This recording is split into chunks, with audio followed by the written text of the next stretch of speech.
చదువుబడినటువంటి వాక్యాన్ని బట్టి సహకరించిన బిడ్డలను బట్టి వారికి వందనాలు తెలియజేస్తున్నాం. ఆరాధనకు దేవుడిని ప్రేమించి వచ్చిన మీ అందరికీ కూడా వందనాలు. వందనాలు చెప్పి ఏం చెప్పాలి? మౌనంగా చూడకూడదు, వందనాలు చెప్పాలి. ఎవరన్నా గుడ్ మార్నింగ్ చెప్పారంట, ఏం చెప్పాలి? ముందుకు వచ్చే కదా.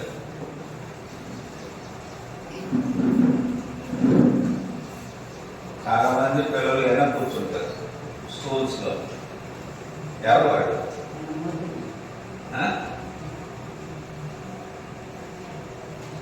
ఆయనకి ఏదైనా ప్రశ్న వేస్తారేమో అని చెప్పి భయపడుతూ వెనక కూర్చుంటారు. కానీ అన్నింటిలో ముందు ఉంటారు. చదువు విషయంలో మాత్రం వాళ్ళు ఎవరుంటారు? వెనకబడి ఉంటారు. మనమైతే ముందుండాలి. దేవుని వాక్యం వినడానికి మనం ఎలా ఉండాలి? ముందుగా ఉండి దేవుని వాక్యం చక్కగా వినాలి. ఎందుకంటే మనకు దేవుడు మంచి విషయాలను, సద్విషయాలను బోధిస్తూ ఉన్నాడు. మంచి విషయాలు, ఒక వ్యక్తి రక్షణ పొందాలంటే సద్విషయాలు అవసరమైంది. ఇప్పుడు మనం ఒక అనారోగ్యం వస్తే మనం వెంటనే హాస్పిటల్లో వెళ్తాం. హాస్పిటల్లో డాక్టర్ ఏం చేస్తాడంటే ట్రీట్మెంట్ ఇస్తుంటాడు. ఇచ్చినప్పుడు వాటికి కావాల్సిన మెడిసిన్ ఇస్తూ ఉంటారు. ఇలాగ వాడాలని డాక్టర్ చెప్పినప్పుడు అలాగే మనం వాడితే మనం ఆరోగ్యవంతులుగా తయారవుతాం. లేదు నేను అలా కాదు, నేను నా ఇష్టానుసారంగా టాబ్లెట్స్ వేసుకుంటానంటే ఎవరికి నష్టం? ఎవరైతే అలాగా వాడతారో ఇష్టానుసారంగా వారికి నష్టం. అలాగే ఈ లోకంలో కూడా దేవుడు అందరికీ కావాలి. దేవుడు ఎవరికి కావాలి? అందరికీ కావాలి. దేవుడు ఇచ్చే ఆశీర్వాదాలు కావాలి, రక్షణ కావాలి. అయితే మనం రక్షణ విషయంలో, రక్షణ పొందినటువంటి విధానంలో మనం ఎలా జీవిస్తున్నాం? అందుకే మనం ప్రతి విషయాన్ని ఆలోచించాలి. ఏం చేయాలట? ఆలోచించు, జీవించు. ఒక విషయాన్ని మనము ఆలోచన కలిగి ఉండాలి. అలాగే వాక్యానుసారంగా మనం ఏం చేయాలంటే జీవించాలి. వినడమే కాదు, జీవించాలి. అపోస్తలుల కార్యక్రమంలో మనం చదివాం. వాళ్ళందరూ కూడా అపోస్తలుల బోధనందు, సహవాసమందు, రొట్టెలు విరుచుటందు, ప్రార్థన చేయడంలో ఎడతెగకుండా ఉన్నారు. కారణం ఏంటంటే వారు మారు మనసు పొందినటువంటి వారు, బాప్తిజం పొందినటువంటి వారు. బాప్తిజం పొందిన మనము ప్రతి ఆదివారము కూడా ఆయనను జ్ఞాపకం చేసుకోవాలి.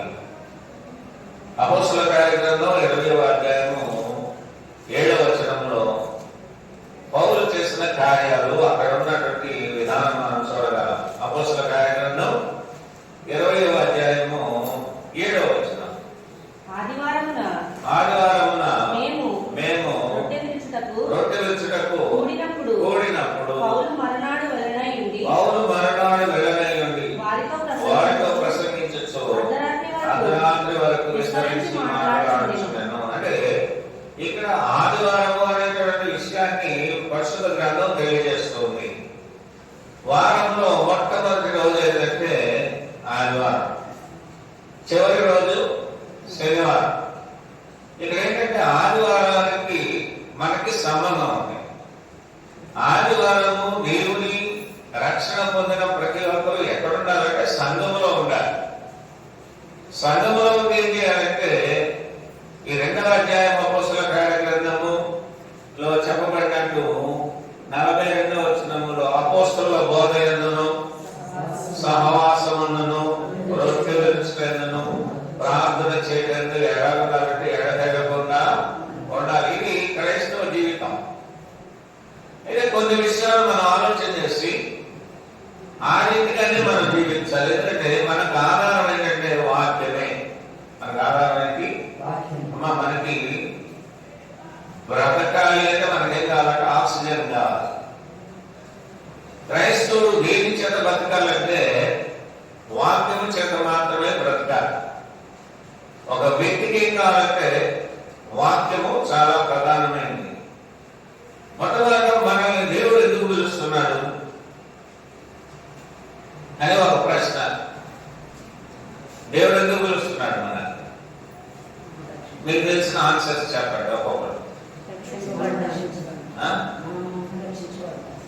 రక్షించుకోవడం కొరకు,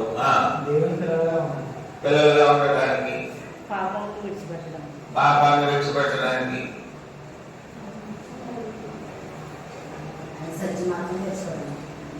ఇవన్నీ కూడా మనకు తెలుసు. అయితే దేవుని యొక్క ఉద్దేశం ఏమైందో మనం చూద్దాం. ఈ రోజున ఆలోచించాలి, అలాగే జీవించాలి మనం కూడా.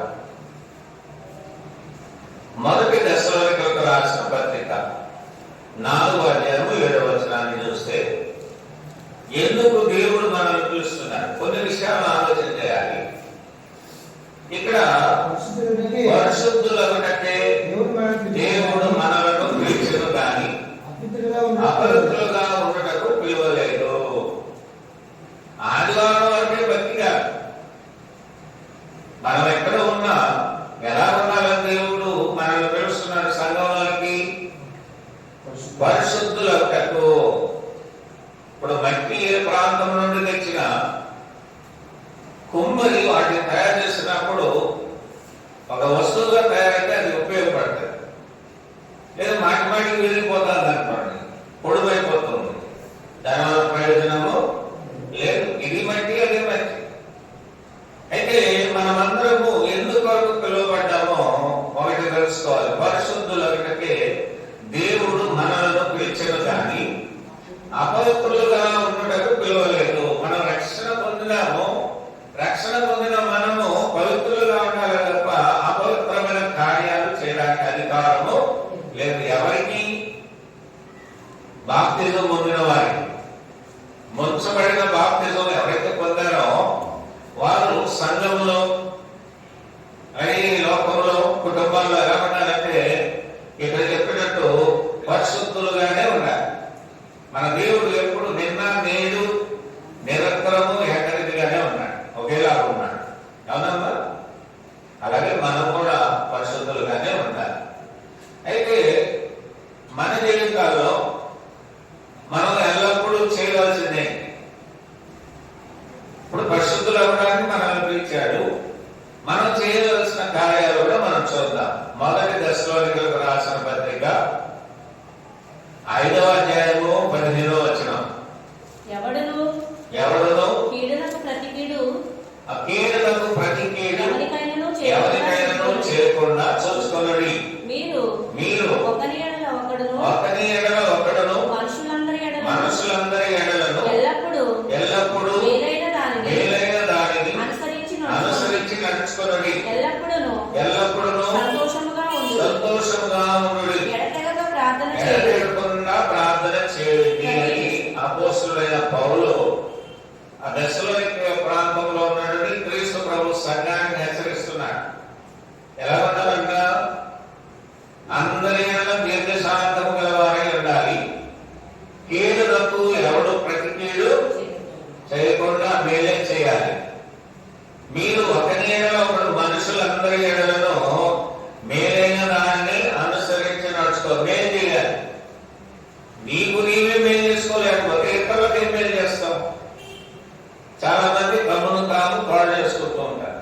చెడు వ్యసనాల ద్వారా, చెడు మాటల ద్వారా, చెడు ఆలోచన ద్వారా, చెడు ప్రవర్తన ద్వారా ఏం చేస్తున్నారంటే తమను తాము నష్టపరుచుకుంటున్నారు.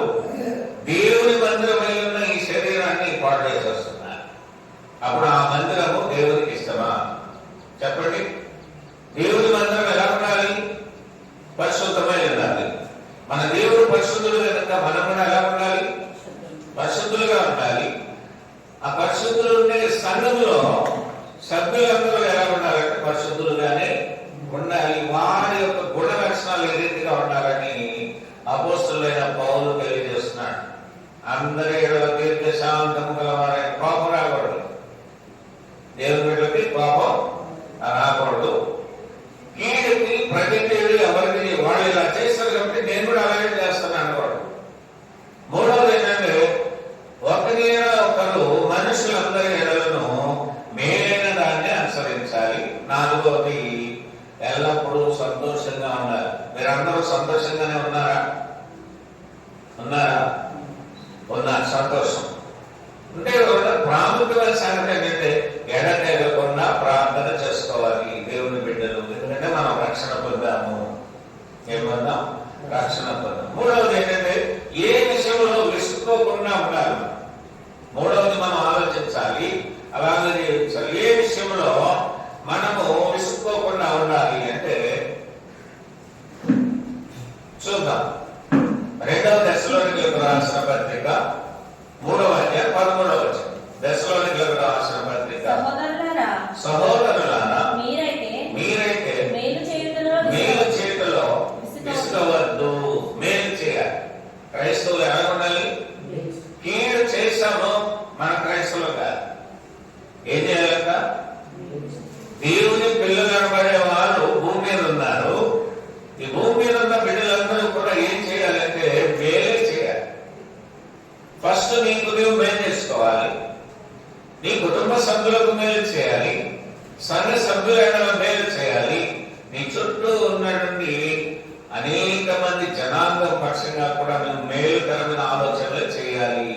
వారి పక్షంగా మేలు మాత్రమే చేయాలి, కీడు చేయాలి. ఒకవేళ కీడు చేసామనుకో మనం తీసుకున్న రక్షణ, మనం చేస్తున్న భక్తి వ్యర్థం. అవునా కదా? ఈ నోటితో దేవుడి మాటలు మాట్లాడుతున్నాం. అంటే ఒక ఎగ్జాంపుల్ చెప్తున్నా. నోటితో దేవుడిని మహిమపరుస్తున్నాం. ఇదే నోటితో మనం బూతులాడామనుకో నువ్వు చేస్తున్న భక్తి దేవుడిని మహిమపరుస్తున్నావు. కానీ ఈ నోటితో నువ్వేం చేయకూడదంటే బూతులాడకూడదు, లోక సంబంధమైన చెడు పదార్థాలు స్వీకరించకూడదు, లోక సంబంధమైనటువంటి ధూమపానము ఇటువంటివి యూజ్ చేయకూడదు. ఎందుకంటే దేవుని మందిరము పరిశుద్ధమైన మందిరం. దేవుడు పరిశుద్ధులు కనుక మనమందరం కూడా పరిశుద్ధులమే. పరిశుద్ధమైన మందిరంలో ఎటువంటి కార్యాలు జరగాలంటే పరిశుద్ధమైన కార్యాలు మాత్రమే జరగాలి. కనుకనే మీరైతే మేలు చేతిలో విసుగవద్దు అని మనం ఏం చేయాలంటే ఆలోచించుకోవాలి. ఆ రీతిగానే జీవించాలి. 4వ ప్రశ్న ఏంటంటే నీవు ఏ విషయంలో జాగ్రత్త కలిగి ఉండాలి? నీవు ఏ విషయంలో జాగ్రత్త కలిగి ఉండాలని మొదటి తిమోతికి రాసిన పత్రిక 4వ అధ్యాయం 16వ వచనం. ప్రతి ఒక్కరూ ఈ విషయంలో జాగ్రత్త, నిన్ను గూర్చి నీ బోధన గూర్చి జాగ్రత్త కలిగి ఉండము, వీటిలో నిలకడగా ఉండము, నీవిలాగు చేసి నిన్ను నీ బోధ వినువారిని రక్షించుకోగలవు. మనం బోధ చేసినప్పుడు నాకు నచ్చిన బోధ నేను చేయకూడదు. అమ్మా, నాకు నచ్చినట్టు నేను బోధ చేస్తే అది దేవుడికి వ్యతిరేకమైన బోధ అవుతుంది. ఏం చేయాలి? మొట్టమొదట నిన్ను గూర్చి నీ బోధన గూర్చి జాగ్రత్తగా ఏం బోధించాలో ముందుగా సిద్ధపాటు కలిగి ఉండాలి. తిమోతి అనేది తెలియజేస్తున్నాడు తిమోతి పత్రికలో, నిన్ను గూర్చి నీ బోధన గూర్చి జాగ్రత్త కలిగి ఉండము, వీటిలో నిలకడగా ఉండము. బోధ చేసేవారు నిలకడగా ఉండాలి. బోధించే విధానంలో ఏం బోధిస్తున్నాం అంటే సంఘ సభ్యులకు మేలుకరమైందా కాదా అంటే సమయానికి వృధా చేసే బోధనలు కాదు. నేను చెప్పాను, తిమోతి చెప్పినట్టు బోధించేటప్పుడు జాగ్రత్త కలిగి ఉండాలి బోధకుడు. రెండవది నన్ను గురించి కూడా నేను ఏం కలిగి ఉండాలంటే జాగ్రత్త కలిగి ఉండాలి. మూడవది నిలకడగా ఉండాలి, క్రీస్తు బోధలోనే ఉండాలి. ఎందుకంటే యేసుక్రీస్తు వారి లోకానికి వచ్చి సువార్తను అందించాలి. నీవు ఇలాగ చేసి నిన్ను రక్షించుకోవాలి మొదట. రెండవది నీ బోధ విను వారిని ఎవరైతే వింటున్నారో వారిని రక్షించుకోదు. ఒక యజమానుడు తన కుటుంబాన్ని రక్షించుకోవాలి. అక్కడ యజమానుడు అంటారు. తన భార్యను, బిడ్డలను, కుటుంబ సభ్యులను, తల్లిదండ్రులను విడిచిపెట్టేస్తే వారు సరైనటువంటి యజమానుడు కాదు. ఇక్కడ సరైన బోధకుడు ఎవరు? నిన్ను గూర్చి నీ బోధన గూర్చి జాగ్రత్త కలిగి ఉండేవాడు. రెండవది నిలకడగా ఉండేటటువంటి వారు. ఇలాగ చేసి నిన్ను రక్షించుకోవాలి. నీ బోధ అంటే క్రీస్తు బోధ వినేవారిని రక్షించుకుంటాం. కనుక ఈ విషయాల్లో మనం ఆలోచించాలి. వాటిని మనం ఏం చేయాలంటే ఇక్కడ చెప్పినట్టు జీవించాలి. ఏ బోధలో జీవించాలి? క్రీస్తు బోధలో జీవించాలి. మనకి ఎన్నో కోరికలు ఉంటాయి లోకంలో. ధనాపేక్ష కలిగి ఉండకూడదు. ఏ అపేక్ష? ధనవంతులకు అపేక్షించకూడదు. మనం సంఘంలో ఉన్న మనకేముండాలంటే సింపుల్సిటీ ఉండాలి. ధనం కొరకే బాగులాడుకోకూడదు. ధనం కొరకే స్వార్థ పని చేయకూడదు. ఎందుకంటే పోషింపబడటం ఎవరి పని? సంఘ సభ్యులు సేవకుని పోషించాలి. ఇక్కడ ప్రధానమైన వాక్యం ఏం తెలియజేస్తుందంటే దేవుని వాక్యం చూద్దాం. మొదటి తిమోతికి రాసిన పత్రిక 6వ అధ్యాయము 9-10 వచనాలను చదువుతాం. ధనవంతులకుటకు అపేక్షించువారు శోధనలోను ఉరిలోను అవివేక యుక్తములను హానికరములైన అనేక దురాశలలోను పడుదురు. అట్టివి మనుషులను నష్టములోను నాశనములోను ముంచివేయును. ధనం కొరకే మనము ప్రయాసపడకూడదు. ధనం అవసరమే, సంపాదించుకోవడం మంచిదే. కానీ ఆ ధనము వలన ఎక్కువ ధనం పెరిగే కొద్దీ మనకి శోధనలు వస్తూ ఉంటాయి, అంటే పరీక్షలు. రెండవది ఊరి. చూడండి, ఇస్కరియోతు విషయంలో శిబులో 30 వెండి కాసులకి ఆశించారు, కానీ చివరికి ఉరి పోసుకొని చచ్చారు. అంటే అవివేక యుక్తములను హానికరములైన అనేక దురాశలలోనూ పడుదురు. అవివేక యుక్తములు, అవివేకముతో కూడిన పనులు చేస్తుంటాం. హానికరములైన అనేక దురాశల్లో పడిపోతారు. వచ్చే కొద్ది ఏమనిపిస్తుంది? ఇంకా వస్తే బాగుండు. అంతే పెద్దలట, దురాశ దుఃఖమునకు చేటు. కనుక అట్టి మనుషులను ఎందులో పడేస్తుంది? 2 విషయాలు చెప్పాడు. నష్టములోను నాశనములోను ముంచివేయును. మనం నశించుకోవడం దేవునికి ఇష్టం కాదు. మనం నష్టంలో పడిపోవటం దేవునికి ఇష్టము కాదు. చూడండి, మనం నష్టంలో పడిపోతే మొట్టమొదటిగా బాధపడేది ఎవరంటే దేవుడే. మనుషులకైతే సంతోషం, అబ్బా భలే జరిగింది, వాడికి ఇలా జరిగింది. కానీ దేవుని బిడ్డలు ఈ 2 విషయాల్లో పడకుండా జాగ్రత్త. నష్టం కలిగించుకోకూడదు, నాశనములో మనము ముంచివేయబడకుండా చూసుకోవాలి. మనల్ని మనం జాగ్రత్త చేసుకోవాలి. దేవుని వాక్యం మనలో ఉండాలి. మన గృహాల్లో కూడా దేవుని వాక్యం ఉండాలి. కుటుంబ ప్రార్థన ఉండాలి. వాక్య పఠనం చేయాలి మీరు అందరూ కూడా. ఎందుకంటే ఎవరైతే దేవుని పనిని చేస్తారో ఆ కుటుంబాలు రక్షింపబడతాయి, ఆ వ్యక్తులు దీవించబడతారు. వారికి ఏర్పడే నష్టము నాశనము నుండి తప్పించుకుంటారు. మనకు ఉదాహరణ దేవుని వాక్యమే తెలియజేస్తుంది. ఈ యొక్క వాక్యం తెలియజేస్తారంటే ఆశించినప్పుడు మనం నష్టపోతాం. లోతు భార్య ఏమైంది? ఉప్పు స్తంభంగా మారిపోయింది. ఎందుకంటే ఆవిడికి లోకాశ ఉంది కాబట్టి ఉప్పు స్తంభంగా మారి. ఇంకో విషయం, రక్షణ ఎవరు పొందారు? నోవహు కుటుంబం అంతా రక్షణ పొందినట్టే కారణం ఏంటంటే వారికి ఒకే ఒక దృష్టి ఉంది. ఏంటంటే దేవుడి పని చేయాలి, గోడ నిర్మించాలి. అదే పని. ఆదివారం అయితే మనకు ఉండవలసిన దృష్టి ఏంటి? ఆరాధన వెళ్ళాలి అంటే మన పని. పదవుకున్నామా, స్నానం చేసామా, బైబిల్ పట్టుకున్నామా, నేరుగా సమయానికి ఎక్కడికి రావాలి? సంఘంలో ఉండాలి. సంఘంలో ఉంటే నీకు ఏ హాని జరగదు. ఎందుకంటే ఇక్కడ దేవుడి జ్ఞానము ప్రకటించబడుతుంది. కాబట్టి ఈ విషయాల్లో మనం ఏం చేయాలంటే ఆలోచించాలి, చక్కగా జీవించాలి. మీ జీవితాల్లో నష్టములో పడిపోవడం దేవుడికి ఇష్టము కాదు. రెండవది, మీరు నాశనం అయిపోవడం కూడా దేవుడికి ఇష్టము కాదు. నాలుగవది ఏంటంటే, ఆరోది నీ ప్రయాస దేని కొరకు ప్రయాసపడుతున్నా? ఆరో ప్రశ్న ఏంటంటే నీ ప్రయాస దేని కొరకు నీవు ఆలోచించాలి. చూద్దాం. తిమోతికి రాసిన మొదటి పత్రిక 6వ అధ్యాయము 11వ వచనం. దైవజనుడా దైవజనుడా నీవైతే వీటిని విసర్జించి నీతిని భక్తిని విశ్వాసమును ప్రేమను ఓర్పును సాత్వికమును సంపాదించుకొనుటకు ప్రయాసపడము. విశ్వాస సంబంధమైన ఎటువంటి పోరాటం? సేవకుడికే కాదు, విశ్వాసులు కూడా. విశ్వాసి నీవంటే వీటిని విసర్జించి ఆయన పైన చెప్పబడిన వాటిని విడిచిపెట్టి దేన్ని వెంటాడాలి? నీతి. ఒకటి. రెండవది భక్తి. చిన్నడా, ఒకటి నీతి, రెండవది భక్తి, విశ్వాసం, ప్రేమ, ఓర్పు. మాటి కోపం వచ్చకూడదు, ఓర్చుకోవాలి, ఓర్పుతో ఉండాలి.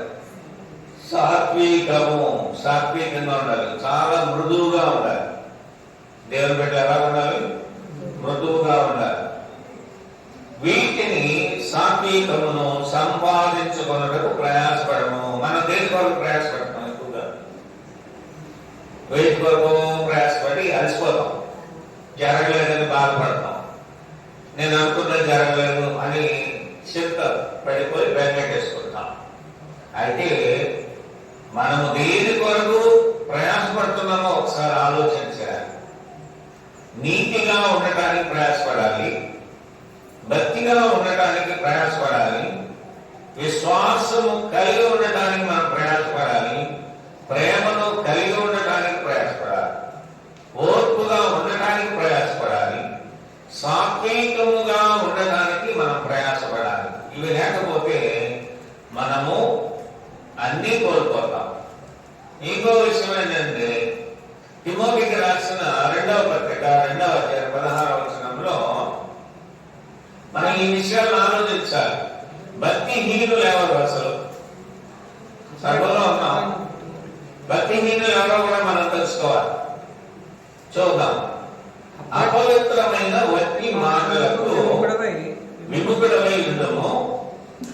అట్టి మాటలాడు వారు ఎక్కువగా భక్తిహీనులు. భక్తిహీనులు వాడు భక్తిహీనులు అంటే అని ఎలా చెప్తాం అంటే, అపవిత్రమైన వట్టి మాటలకు విముఖుడమై ఉండడం అంటే వారి నోట ఇంకా అపవిత్రమైన మాటలు వస్తూ ఉంటాయి.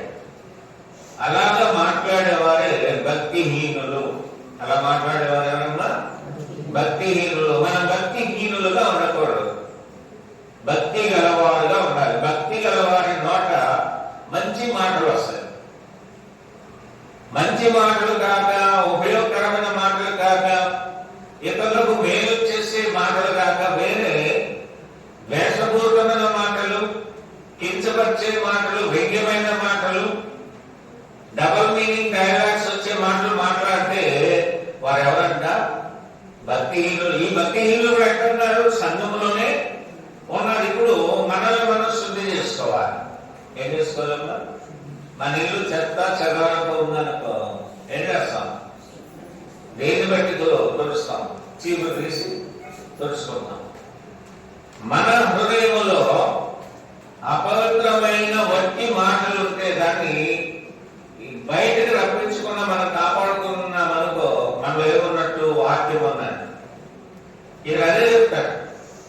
అపవిత్రమైన వట్టి మాటలకు విముఖుడుగా ఉండాలి. అపవిత్రమైన మాటలు మాట్లాడు.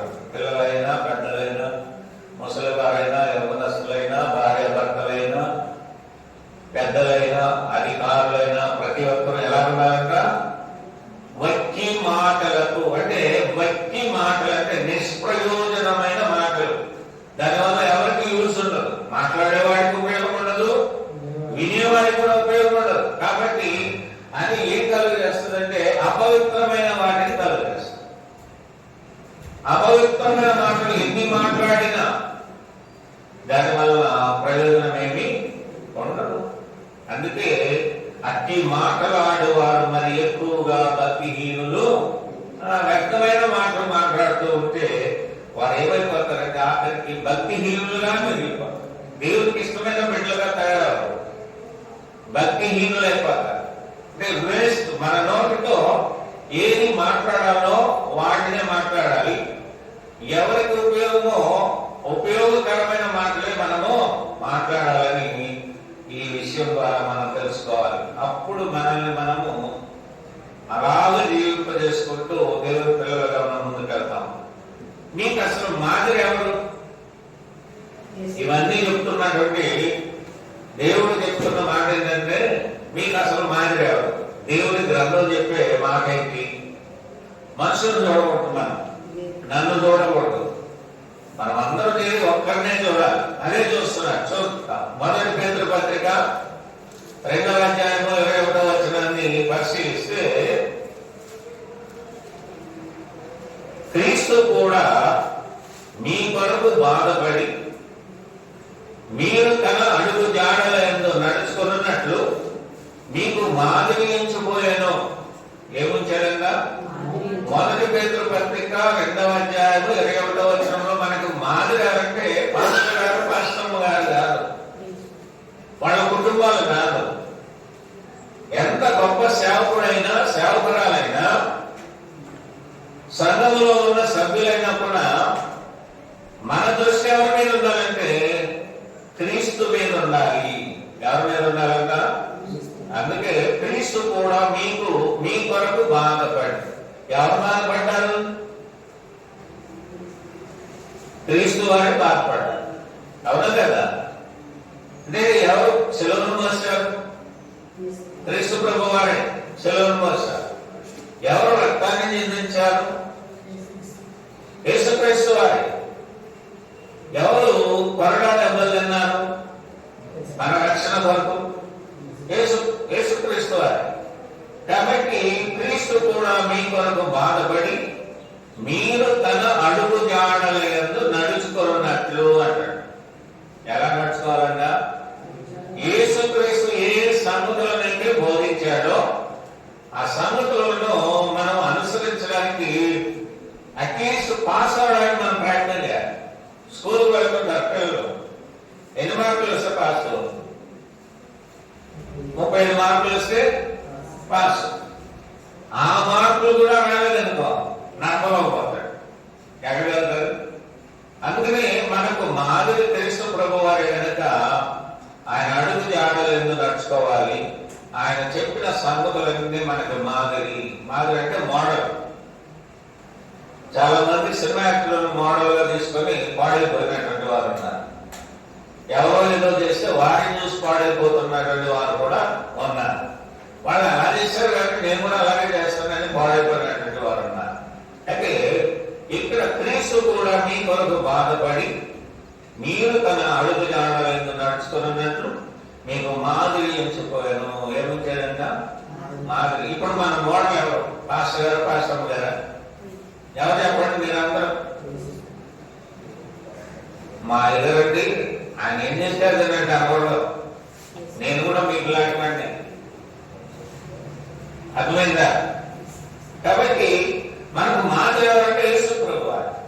కాబట్టి ఎప్పుడు కూడా యేసు క్రీస్తు బోధన వినడానికి మనం ఇష్టపడాలి. ఆయన ఎలాగైతే నడుచుకున్నాడో అలాగా మనం నడవడానికి ప్రయత్నము చేయాలి. మొదటి పేతురు పత్రికలో 3వ అధ్యాయం 9వ వచనంలో చూస్తే, మీరు ఎందుకు పిలువబడ్డారు?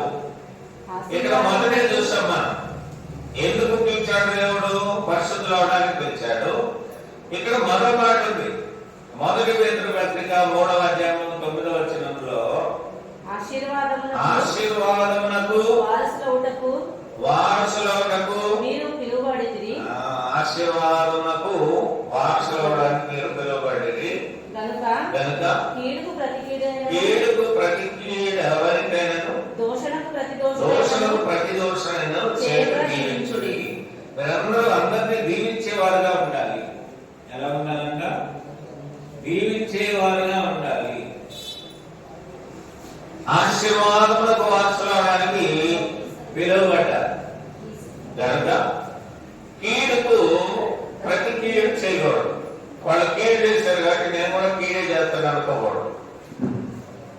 దూషణ చేశారు కనుక వాళ్ళు నన్ను తిట్టారు కనుక నేను కూడా అలాగే తింటాను అనకూడదు. మనం ఏం చేయాలంటే దీవించాలి, అందరినీ దీవించాలి, అందరి కొరకు మనం ప్రార్థన చేయాలి. ఎందుకంటే మనకి లోకము శాశ్వతమైనది కాదు. ఈ లోకంలో ఉండేవన్నీ అశాశ్వతం, అవసరం. మనకి ఈ లోకంలో ఉన్న తర్వాత ఇవన్నీ అవసరం. అలాగంటే దేవుడిని విడిచిపెట్టకూడదు. మనకు దేవుడు ఇస్తున్న ఆశీర్వాదములకు మనము అర్హులమై ఉండాలి. వారసులు అవటకు మీరు పిలువబడ్డారు. వారసులకి హక్కు ఉంటుంది.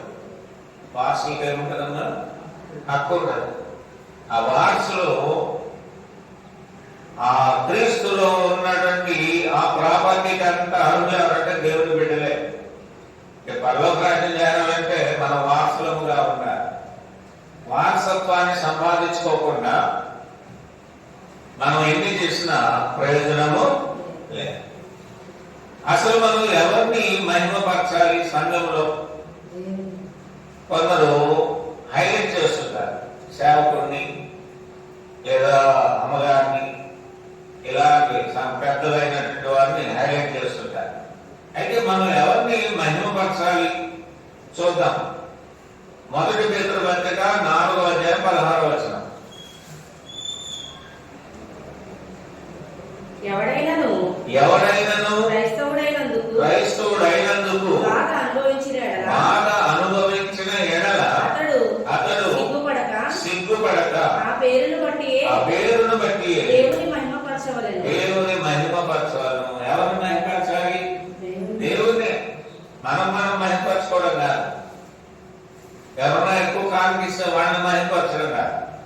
ఎవరైనా ఏదైనా వస్తువులు ఇచ్చారనుకో సంఘానికి, వాళ్ళని మహిమపరచడం కాదు. వారి కొరకు ప్రార్థన చేయాలంటే. ఎవరిని మహిమపరచాలంట? ఎవడైనను క్రైస్తవుడు అయినందుకు బాధ అనుభవించిన కదా అతడు సిగ్గుపడక. మనం సిగ్గుపడకూడదు. దేవుని దగ్గర రావడానికి కానీ ఏదైనా బాధలు కలిగితే మనం బాధపడకూడదు. ఆ పేరును బట్టి, ఏ పేరు? క్రైస్తవుడు అనే పేరును బట్టి దేవునిని మహిమపరచాలి. ఎవరిని మహిమపరచాలి? దేవుని మహిమపరచాలి. కాబట్టి ఈ విషయాల్లో మనం చాలా జాగ్రత్తగా ఉండి మనం అన్ని విషయాలను ఆలోచించుకోవాలి. అలాగే జీవించాలని దేవుని వాక్యం తెలియజేస్తుంది. కనుక మనకి ఎక్కువగా దేవుని జ్ఞానాన్ని బైబిల్ బోధిస్తుంది. కనుక సంఘంలో ఉన్న వ్యక్తులందరూ కూడా ఎలా ఉండాలని దేవుని వాక్యం తెలియజేస్తుంది. 2వ అధ్యాయంలో మొదటి చదివాం మనం అపోస్తలుల కార్యక్రమంలో. ఈ తరంలో ఎవరున్నారంటే మూర్ఖులు ఉన్నారు. 46వ వచనం. ఇంకను 2వ అధ్యాయం అపోస్తలుల కార్యక్రమం 2వ అధ్యాయం 46వ వచనం. మరియు అపోస్తలుల కార్యక్రమం 2వ అధ్యాయము. మరియు వారు ఏక మనస్కులై ప్రతిదినము దేవాలయంలో తప్పక కూడుకొనొచ్చు. ఇక్కడ వాళ్ళు కూడుకుంటూ ఉన్నారు. 40వ వచనాన్ని చదువుతాం. అనేక విధములైన మాటలతో సాక్ష్యమిచ్చి మీరు మూర్ఖులకు ఈ తరము వారికి వేరై రక్షణ పొందుదని ఏం పొందాలంటే రక్షణ పొందాలి. ఎందుకంటే లోకంలో మూర్ఖులు ఉన్నారు. మూర్ఖులు అంటే వంకటింకగా జీవించేవారు. దేవుడు చెప్పింది చేయకుండా, దేవుని వాక్యానుసారంగా జీవించకుండా తమ ఇష్టానుసారంగా జీవించేవారిని మూర్ఖులని అంటారు. మీరు మూర్ఖులకు ఈ తరము వారికి వేరే అంటే సపరేట్ గా మీరు కనిపించాలి. ఏం పొందుకోవాలంట? రక్షణ పొందడని వారిని హెచ్చరించను. ఏం చేశారంట? హెచ్చరించారు. కాబట్టి మనం కూడా హెచ్చరిక పొందాలి. మనం జీవించాలంటే దేవుని వాక్యం చేత హెచ్చరింపబడాలి. ఖండించుము, గద్దించుము, బుద్ధి చెప్పుము. కాబట్టి ఒక వ్యక్తి నిజమైన రక్షణ పొందాలంటే వారు వాక్యము వినడమే కాదు, ఆలోచన కలిగి ఉండాలి. ఆలోచించడమే కాకుండా చక్కగా దేవుని పిల్లలుగా జీవించాలి. కనుక ఈ విషయాలు మనం చక్కగా విన్నాం. ప్రతి విషయంలో ఆలోచన కలిగి మనము జీవించడానికి ఇష్టపడతాం. కనుక దేవుడు బిడ్డలారా, మనము అన్ని విషయాల్లో మనం ముందుకు వెళ్ళిపోకూడదు. ఆలోచన కలిగి ఉండాలి, జీవించాలి. ఎవరి కొరకు జీవించాలి? క్రీస్తు కొరకు జీవించాలి. కానీ ఈ విషయాల మీద మీ అందరూ కూడా చెప్పిన ప్రతి మాటను మనము దేవుడు మనతో మాట్లాడాడు కనుక మనమందరూ కూడా దేవుడి వాక్యానుసారంగా ఆలోచిస్తూ జీవిస్తే ఆశీర్వాదకరమైన జీవితాన్ని దేవుడు ఇస్తాడు. కనుక అతి రీతిగా మనమందరం ఉండటానికి ఇష్టపడతాం. ఈరోజు మనం విన్నటువంటి అంశం ఏంటంటే ఆలోచించు, జీవించు. దేవుడి వాక్యాన్ని వింటున్నాం కానీ అనేకులు ఆలోచన లేని వారుగా ఇష్టానుసారమైన జీవితాలు కలిగి ఈ లోకంలో సంఘాల్లో ఉంటున్నారు కనుక ఈ బోధ ద్వారా దేవుని వాక్యం హెచ్చరిస్తూ ఉంది. ఆలోచించాలి ప్రతి ఒక్కరు. రెండవది జీవించాలి. ఎప్పుడో ఎగ్జామ్ వస్తుంది కదా అని అప్పుడు ఆలోచించకూడదు. ఇప్పుడు నుండి ఏం చేయాలి? పిల్లలు బాగా ఆలోచన కలిగి చదువుకోవాలి. చదివితే మార్కులు బాగా వస్తాయి, ఎగ్జామ్ బాగా రాస్తారు. అప్పటికప్పుడు చదువుతామని కొంతమంది పేపర్ తిప్పేస్తారు. ఎగ్జామ్ వచ్చినప్పుడు తిప్పేస్తే ప్రయోజనం ఏమి లేదు. అందుకనే సమయమును పోనీ యొక్క సద్వినియోగపరుచుకుందాం. అపోస్తులైన పౌలు చెప్పినట్టు మీకు ఇవ్వబడిన 6 రోజులు మీరు కష్టపడండి. ఏం చేయాలన్నా కష్టపడకుండా ఏది రాదు. మీ జీవితాల్లో మీరు కష్టపడండి, సంపాదించండి, హ్యాపీగా ఉండండి, దేవుడిని మాత్రం మహిమపరచండి. మొదటి రోజైన ఆదివారం మాత్రం తప్పకుండా ఎక్కడ ఉండాలంటే సంఘములో ఉండాలి. ఆ రోజు కూడా జాలీగా జరగడానికి మనం సమయాన్ని కూడా చేసుకోవాలి. ప్రేమ దేవుని బిడ్డలారా, చెప్పబడిన వాక్యాలన్నీ కూడా పరిశుద్ధ గ్రంథంలో ఉంది. ఈ మాటలు విన్న మనం ఆలోచిద్దాం, ఆ రీతిగా మనం అందరము జీవిద్దాం. విన్న మీ అందరికీ వందనాలు.